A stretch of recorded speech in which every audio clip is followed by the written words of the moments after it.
Hi guys, good morning. This is Dan. Welcome to Angle Guys. For those of you that are new, welcome. For those of you that are returning, welcome back. And for those of you that support me over on Patreon, thank you so very much for your subscriptions. This is the monthly forecast for the last sign of the zodiac that we're doing this month, which is the sign of Gemini. They went first last month due to it being Gemini season, so they have to be last this month. Thank you for your patience, Gemini. If you have a sun, moon, or rising in the sign of Gemini, you may want to watch this. It could indicate what type of a July you will be experiencing. Or if you have heavily placed planets in the sign of Gemini, which would be 3 or more, I would consider heavily placed. Understand that this is a broad spectrum reading for a lot of different people. So some of it may resonate, some of it may not. If it doesn't, that's okay. It doesn't mean anything's wrong. It could be a factor of which house your planet is in Gemini, or it could be a factor to the amount of degrees that you're in Gemini in that house. So all of that stuff does factor in. So you have to kind of, sort of see where and how this best applies to your life, if at all. And if it does make sense, feel free to utilize it. If it doesn't, that's okay. Don't trip up or get worried about it. Please consider hitting the thumbs up button if you enjoy the reading. Share it with your friends if you know other Geminis or people that are, care for Geminis that might want to watch it to know what kind of month they could be having. Subscribe to the channel, and you can join me every day in the morning for the daily forecast. It's for all signs. It's just a general collective energy reading that happens every day. And on there, please check out the drop-down menu on any of the dailies. That gives you insight into, excuse me, my link tree, which can put you in contact with me on my Facebook business page, my social medias, and also, if you want to book a private reading, that's available to you too. And my Patreon page, if you want to be a supporter over there. All right, so let's get into this and see what's going on. The first card that I'm pulling is sort of the signifier or the guide card for the month. It tells me a bit about where you guys might be, the overarching theme of the month, or what might be kind of the goal, or what we want to nurture or be aware of during the month. This card is coming from the Oracle of Mystical Moments.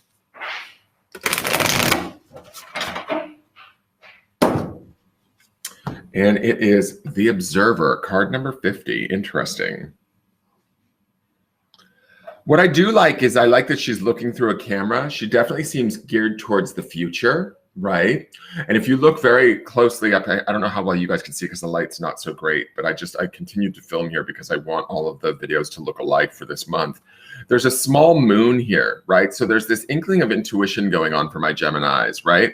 And then we have these dandelion wish fronds coming out of the back of her hair, which I love that, because to me, it sort of looks like we might be thinking about where we want to be and sort of planning the opportunity to get ourselves there, if that makes any sense, through the view of this camera, right? In my perception of looking at this, and 50 would be also numerologically boiled down to a number 5, which 5s are all about transition or movement, right? And so we're moving from one stage to yet another. And when I look at her through this camera, or as I watch her looking through this camera, to me, the camera seems very much poised on Gemini's future and where Gemini may want to be, or where Gemini wishes, i.e. the wish fronds, mentally where they want to be, say 6 months down the line, a year down the line, maybe a couple of years down the line.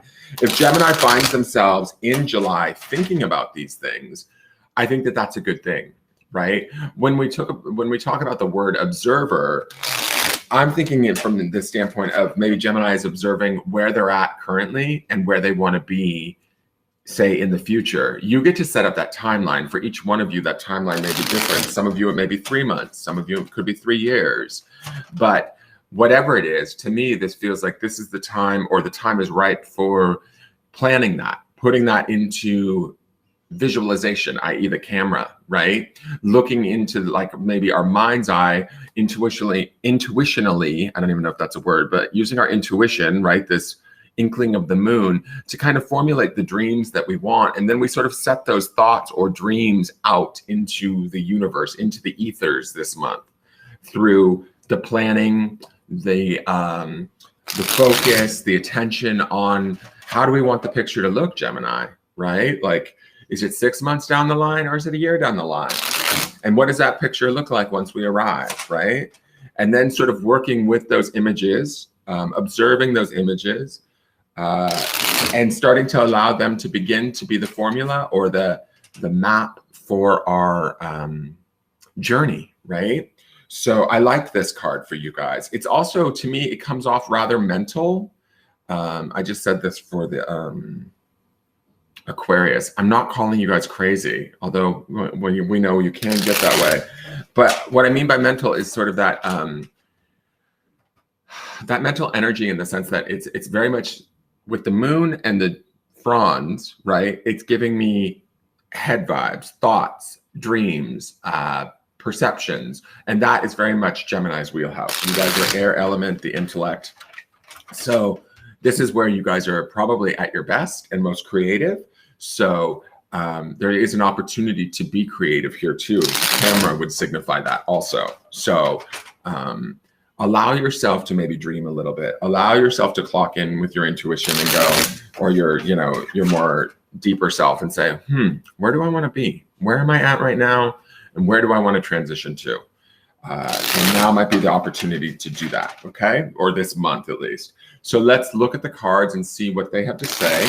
This first card is the center card. It tells me where you guys are centered at during the month of July. You'll go in and out of this card throughout the month, but it gives me an overall kind of idea of where you guys are at for the most part and what you could potentially be creating for the future. So I love it. This is the Four of Swords. This is your home element of swords energy, which is air. I do like that this is in your center only because fours are about stability. And during a time of transition, which would be the 5 of the number 50 for the observer, ideally keeping our mind stable and directed, or our attention stable and directed, would be key and important. There's a little bit of a seriousness to this Four of Swords, which I don't necessarily always get, but I do feel that there is a serious kind of harnessing of our thoughts, our awareness, and understanding and being honest about the importance of that. The Four of Swords would indicate sort of rest, retreat, meditation, right? All of those things, again, kind of clearing the mind, clearing the thoughts, making sure that what we're thinking is of value to us, is important to us, serves a purpose, right?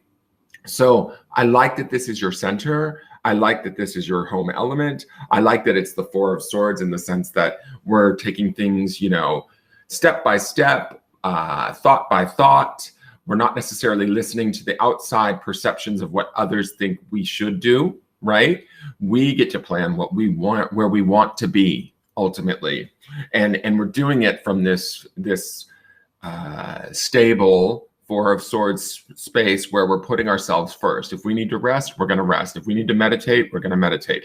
If we need to shut the world out this month and just think about us and be in our own little world, then so be it, Gemini. You have every right to be. I think that what you're planning is for your future, and it's important that you're clear on that, right? And that your thoughts are powerful, strong, and pure. Right. And so I like that. Now, the next card is the Foundation. This card tells me a little bit about sort of what was going on in the past that everything is built upon. It also is the card that can kind of be the memory that is pushing everything into the future or holding everything in place. That's why we look at it. So let's see what that is. Oh, wow, this is in the exact same position as Aquarius. So I'm going to give you guys a similar definition here. It is the Three of Swords, which is your home element of air. It is about past pain and heartache. There's no way around it. The Three of Swords can be about letdowns, betrayals, breakups, being invalidated in some way, not being seen, not being, I don't want to say taken care of, because I don't feel like Geminis need to be taken care of per se, but whatever it is, it's about having had a past that did not turn out certainly the way we wanted it to. This could be bouts of depression. This could be bouts of stress, emotional stress certainly, but also mental stress very much so. This is wrapped up in betrayals, to be honest, or situations that, it could be a breakup even for some of you, but whatever it is, or it could be a culmination of a few different things too, because we see 3 swords in that heart. It still lingers, and even though we're past it or we've been through the situation and we're in a much clearer place with that Four of Swords in the center, I feel like I will say this, because this card is in the position that it's in, and it's similar to the Aquarius reading that I just did about half an hour ago. I will say this, I feel like my Geminis are a bit fresher or closer to this past related stuff than I felt my Aquarians were. Okay. And I want to say that because my warning for Aquarius, which I think may apply here too, is be mindful of how the past mitigates our now, right? In the sense that our thoughts are powerful things, right? We can create energy around the actual thought. And then when we voice them, discuss them, dissect them, we give even more energy or bring them more and more to life. And so if we've already been through the experience and the experiences in the past, we kind of ideally, hopefully want to leave it there. And I think that there is an opportunity with the Three of Swords that always is like a harbinger of healing, or this opportunity to sort of pull these swords out of the heart, and we're left with this giant, beautiful heart again. But we have to kind of go through the process. And for you guys, with that Four of Swords in the center, it feels like you're very much in the process now, right? You've gotten to a better place, a place that's a little bit more clear, a little bit more sturdy and ready to go. But we want to be mindful that we don't allow sort of pessimism, cynicism, distrust, anything that would be bred out of a feeling of having been wronged, hurt, let down, all of that from the past. Anything like that that creeps in off the back of that, we want to be aware of, because if we are in this state of observing and we are in this state of dreaming, wishing, and planning, we don't want to bring that sort of hinky, weird, emotionally upset energy into these plans. Does that make sense? So that's just a little bit of a warning, because when this card is in the position that it's in, where it's in the foundation, we want to be aware that those thoughts, those feelings, those emotions could be, to me, these feel fresher than Aquarius's. Let's just say that. This feels like more recent. Okay. So if you guys, if my Geminis have been struggling in more recent times with whatever the storms may be, whatever the situations may be, just be mindful that you are transitioning out of them, but you want to also leave them where they were versus bringing them into the now, because I think that you guys are heading to somewhere new and exciting, and there's an opportunity to make it as exciting as you want it to be. And ideally, you will not repeat the same scenarios of the past, okay? So let's go into the soul card, or the higher self card. This is the card that's above you. It gives me insight into what your higher self or soul is working on during this month, and then we might want to be aware of. I love this card. This is Temperance. This is the sign of Sagittarius, which is complementary to the Gemini's air element. This is a fire sign card. It is major arcana. It is very much spiritually connected. It's about maintaining that balance, that sort of spiritual peace, wisdom, connection to both our emotions and our physical reality. And then through that, also the aspect of temperance, there's usually depicted with an angel. So to me, there's always this mind, body, spirit connection with the Temperance card that brings everything into alignment. Right? So if we've had rough times in the past, if we've had upset, or we've come through a dark period, Temperance reminds us at a very big and profound level, especially coming from our spirit, that we have the sort of peaceful power and ability to kind of stay in our own lane, maintain our own balance, keep ourselves not necessarily in check, but in a way in check, if that makes sense. It's not like we're doing anything wrong, Gemini. I just feel like we don't want to go over the deep end any which way around emotions, thoughts, that sort of thing. And Temperance helps to guide us to maintain that kind of connection to everything around us and to ourselves. And to do so in a very calm, peaceful, loving way. But we do have to pay attention to what we're doing. And the solitude of the Four of Swords, to me, or that introspection that comes with that Four of Swords, is very much allowing us, or the ability to kind of keep that focus. And as I say focus, I'm looking at this camera and I'm like, focus, get it? So I really like this as your spirit card. I feel like it's a beautiful countenance, I think is the right word. I'm not sure. Maybe I'm using that wrong. Somebody will have to let me know. To that Three of Swords below. right? Because there is a release, there is certainly a peace, there is a faith that comes with that Temperance card that I love, that we know that we're going to be okay as long as we maintain ourselves and our spirit and our, both in sort of physical and emotional bodies, and align them and move forward. So I like that there. That's a very quietly powerful card. I will say this, if you find yourself getting caught up in, craziness, that Temperance card, because it's in the spirit space, I feel like it's going to be a little bit harder to hear than, say, one of your more normal major arcana cards, because it is such a peaceful, quieter energy. There's a couple of cards in the major arcana, although they mean big, impactful things because they're majors, to me, they're very quiet energies. One is the Star, one is Temperance. I would say the High Priestess can be somewhat quiet or elusive. So Temperance, to me, it requires us to sort of like take that time, rise up, listen to those sort of voices of the heart, of the spirit, that kind of thing. But with the Four of Swords there, I think that you're going to be able to do that if that stays your focus throughout the month, okay?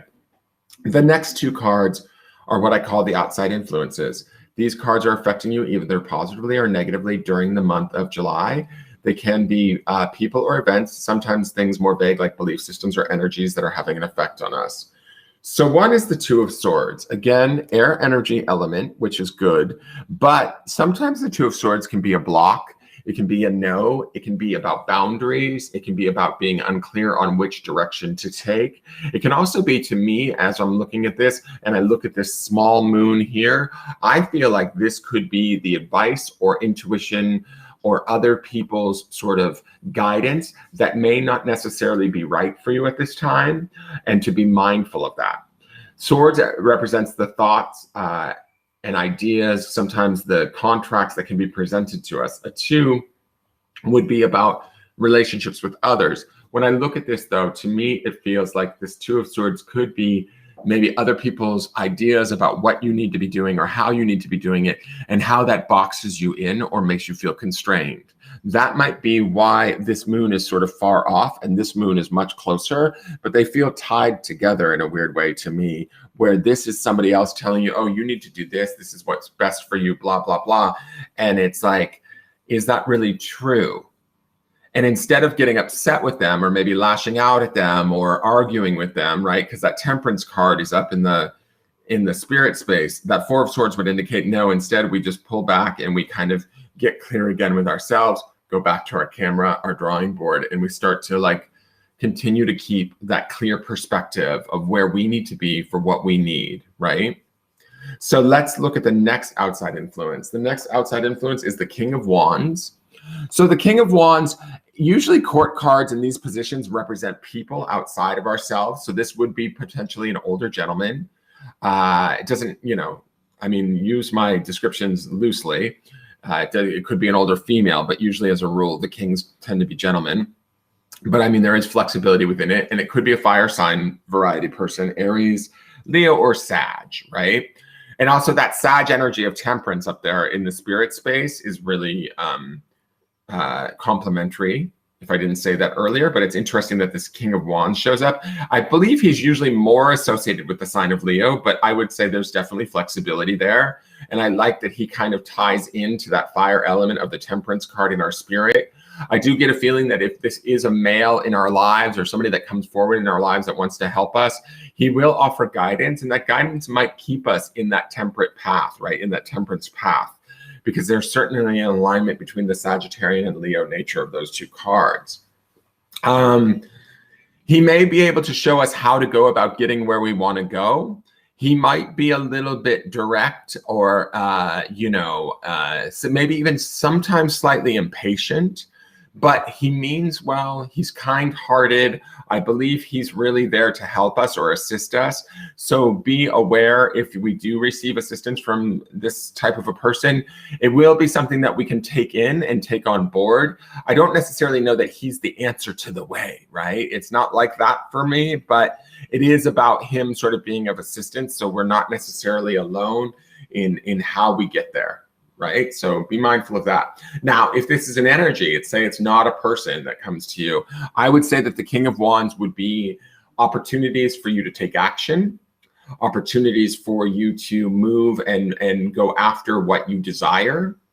And again, we're looking at this woman who's observing and looking through the camera as to where she wants to be in the future. So if this King of Wands is situational, there might be something that is presented to us or offered to us that could be highly desirable, and we might want to jump on that. That Two of Swords energy could be somebody else's opinion saying, no, now is not the time, be careful.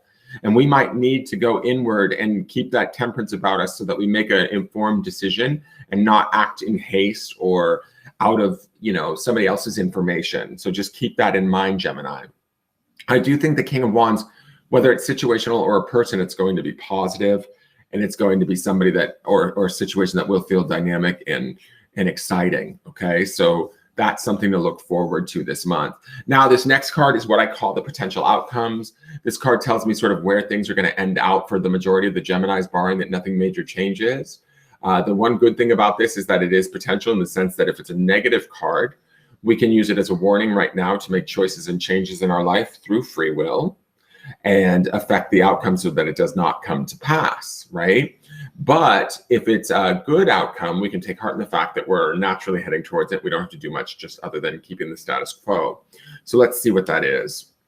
This is, this is the Six of Swords. I do like this card for you guys because to me, the Six of Swords would indicate moving on to like a calmer, more peaceful state. And I think that we're still in that peaceful state with that Four of Swords and that Temperance. But like I said, that Three of Swords moment from the past feels much closer to us than it originally was. The Six of Swords says to me that by month's end, whatever it is we're observing, looking at, wishing, and dreaming about, we will probably be taking action and moving towards, certainly mentally in our thoughts as the month wraps up. That King of Wands, situationally or as a person, may actually show us what steps to take or what choices to make or help us to find those steps and choices. The Six of Swords to me is a peaceful sort of movement forward, which I like that because it feels very much in line with the Four of Swords that is your center this month and with the Temperance card that is your spirit. So to me, it does feel like my Geminis are listening to that spirit card. They are maintaining throughout the month that balance and that temperance, that sort of peace within, and that peace is what allows them to sort of move the boat forward that we have represented in the Six of Swords. The Six of Swords will be keeping that clear mind as you move into August, and the journey sort of really begins at the end of July to start to take steps. I also love that the Three of Swords as that driving force or that thing from the past. I feel like the Six of Swords is us getting all that much more sort of healed or better off mentally in our space as we move forward towards something that ideally we're excited about or that we're hopeful for. And that helps us to shed maybe some of the pain or the emotional heaviness of whatever it is that we've just been through, all right? That is your Gemini forecast. I hope you enjoyed it. It should be a beautiful July for you guys. Enjoy it and let me know what you think. Please leave a comment. Hit the thumbs up button, share the video with anybody you know that would like to use it or any groups that it could be used in, and subscribe to the channel if you feel so inclined. I look forward to seeing you guys next month, and you can always join me every day for the daily forecast for all signs on my YouTube channel. Have a great day. Bye-bye.